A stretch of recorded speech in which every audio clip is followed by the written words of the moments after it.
YCP ఓటమికి జగన్ అహంకారమే కారణమని అన్నారు మంత్రి వాసంశెట్టి సుభాష్. త్వరలో 11 సీట్ల నుంచి 1-2 సీట్లకు వైసీపీ పరిమితం కాబోతోంది అంటూ జోస్యం చెప్పారు.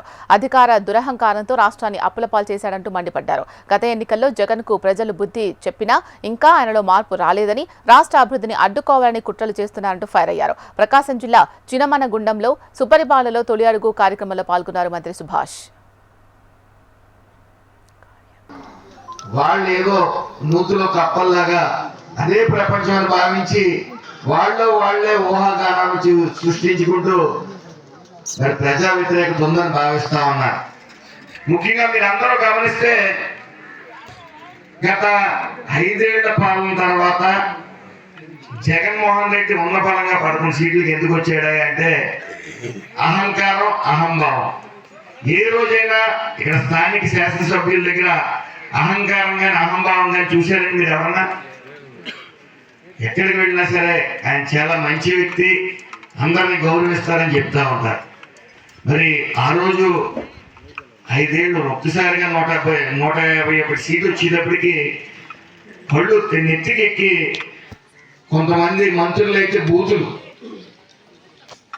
ఒకడంటాడు అసెంబ్లీ గేట్ని ముట్టుకోమేమో అంటాడు, ఒకడంటాడు మా బొచ్చు ఏం పేకలేరు, చిటికి నీళ్ళ మీద బొచ్చు పేకలేరు, మా బొచ్చు పేకలేరు అన్నారు. ప్రజలందరూ ఏం చేశారు? కూర్చోబెట్టి మొత్తం బొచ్చు అంతా పెట్టి 11 ఎన్నికలు మిగిల్చారు. ఎలాంటి గొప్ప గొప్ప కార్యక్రమాలు పెట్టాడండి ఆయన. ఫిషాంధ్ర అన్నాడు, మటనాంధ్ర అన్నాడు, ఆడుకుందాం రా అన్నాడు, ల్యాండ్ టైటిలింగ్ యాక్ట్ అన్నాడు.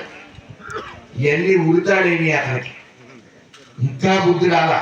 ఈరోజు అంటాడు ఓ పేరు నాని నైట్ కొనుకొడితే చీకట్లో నరికేయాలి, పొద్దున పలకరింపులకి వెళ్ళాలి.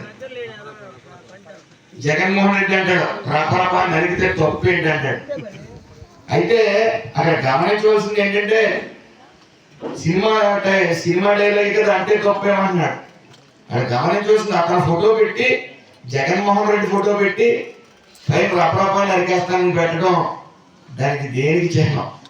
ఈ రాష్ట్రంలో అల్లకొల్లలో సృష్టిద్దాం, మతాల మధ్య కులాల మధ్య చిచ్చు పెడదాం. అలాగే ఒక భాస్కర్ అనే సాఫ్ట్వేర్ ఇంజనీర్ చేత ఇక్కడ పెట్టుబడులు వస్తున్న వాటికి మెయిల్స్ పెట్టి ఇక్కడ వ్యాక్సినేషన్ జరుగుతుంది, ఇక్కడ శాంతి భద్రతలు లేవు, మీరు ఎవరో రావద్దని మరి జగన్మోహన్ రెడ్డి మెయిల్స్ పెట్టిస్తా ఉన్నాడు.